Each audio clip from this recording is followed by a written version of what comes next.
Je vais avoir les routes intermédiaires, donc route directe, et puis après l'atterrissage, je vais avoir la description complète du port. Et là, je vais avoir des dessins du port, des schémas, des photos du port, avec tout qui est bien... Cours de navigation avec des premières années à l'ENSM, l'École nationale supérieure maritime de Marseille. Cette école forme des élèves au futur métier de la marine marchande. Ici, on y étudie entre autres l'exploitation nautique spécifique au domaine maritime. C'est en fonction de la lampe, c'est quoi? C'est porter quoi? La matière, c'est la navigation pratique. Donc les élèves, ils ont eu des cours théoriques et nous sommes chargés de leur faire exploiter ces cours théoriques de façon pratique. À l'école, c'est pas grave, c'est des mauvaises notes. Plus tard, sur la vraie vie, sur les vraies passerelles de bateau, ça devient plus gênant, quoi.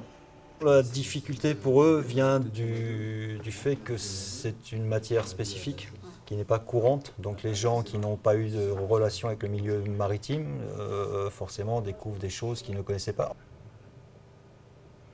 On passe enfin au concret par rapport à toutes les matières qu'on a pu faire depuis le bac, et même en prépa on n'a fait que des matières scientifiques. Je me vois déjà sur une carte maritime, utiliser toutes les données qu'on apprend là. Et se dire voilà, là on aura un alignement, on aura ces phares, il faudra les reconnaître, on apprend à ouvrir les bouquins, à rechercher les données qu'on aura besoin.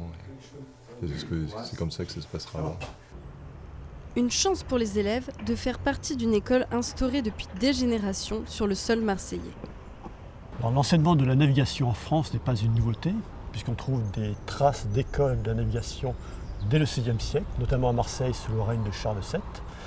L'école dans laquelle vous trouvez aujourd'hui était précédemment installée à la villa Valmer, qui est sur la Corniche à Marseille. Un échange est intervenu à la fin des années 60, de manière à installer l'école telle qu'elle est aujourd'hui sur le site de la Pointe-Rouge. La formation se déroule en 5 ans. Les 3 premières années s'effectuent sur le site de Marseille, tandis que les 2 dernières se passent dans l'une des 3 autres écoles ENSM de France, Saint-Malo, Nantes ou bien Le Havre. À l'issue de la 3e année, les élèves qui ont choisi les filières paramaritimes, le parcours paramaritime en général, eux continuent pour faire leurs 2 dernières années et obtenir un diplôme d'ingénieur. En ce qui concerne les élèves qui ont choisi d'aller au Havre et qui ont choisi donc le parcours navigant, ces élèves passent un diplôme en fait en fin de 3e année, donc c'est un diplôme d'élève officier de la marine marchande. Ce diplôme, ajouté à un petit peu de navigation, va leur permettre d'être officier sur les navires de commerce. Donc un élève peut très bien s'arrêter là. Il aura un poste d'officier, il sera lieutenant sur un navire ou officier mécanicien. Le mieux, et la plupart des élèves, pour pas de la plupart, c'est la totalité des élèves font ça, ils reviennent en 4e et en 5e année pour pouvoir continuer et avoir plus tard un poste de commandement ou de chef mécanicien. Justement, retrouvons des 3e années dans un cours de mécanique. Dans ces ateliers, toutes les machines susceptibles de se retrouver à bord sont présentes. Aujourd'hui, nous allons démarrer un moteur diesel, c'est-à-dire qu'ils ont déjà fait tous les préparatifs en amont pour le démarrage. Et puis tout à l'heure, on va aller voir et vous allez voir le moteur qui démarre.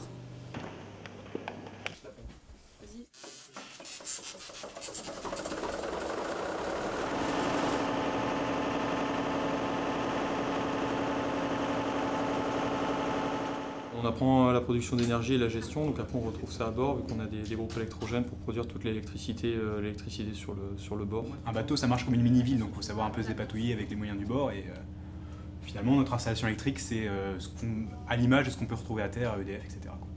Mais dans cette école, il n'y a pas que de l'enseignement. Le bureau des élèves y est peut-être pour quelque chose. Le bureau est là pour organiser toutes les intégrations de nos pilotes, c'est le nom qu'on donne à nos premières années. Donc on a des traditions assez strictes à respecter. On a le BDS pour tout ce qui est sport. Donc, on a une équipe de rugby, une équipe de foot, une équipe de volley.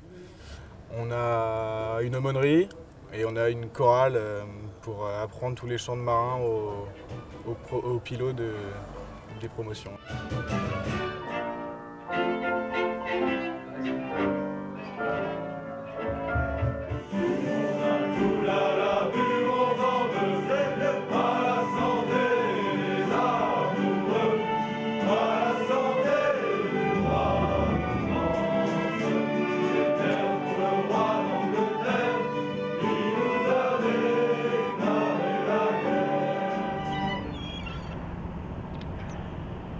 À Avec un recrutement des élèves sur concours au dossier, il n'est pas étonnant de voir que le taux de réussite au bout de la 3e année est de 90%. Donc à l'issue des 5 ans, des 5 années d'école, on est breveté officier. Donc en tant qu'officier pont ou machine, on peut se spécialiser dans n'importe quel navire. Donc ça peut être un porte-conteneur, comme ça peut être un pétrolier, ou alors un bateau de croisière, dans les ferries. On a vraiment une large gamme et donc on peut accéder à tous les postes qu'on veut en tant qu'officier sur les navires. Et après, grâce à la marine marchande, on peut se spécialiser aussi à terre, donc sur des postes tels que pilote ou alors patron de remorquage. Donc l'éventail est assez large. Chaque année, l'école accueille 150 à 180 élèves par promotion. De quoi ravir les plus motivés qui n'attendent qu'une seule chose, rejoindre la mer.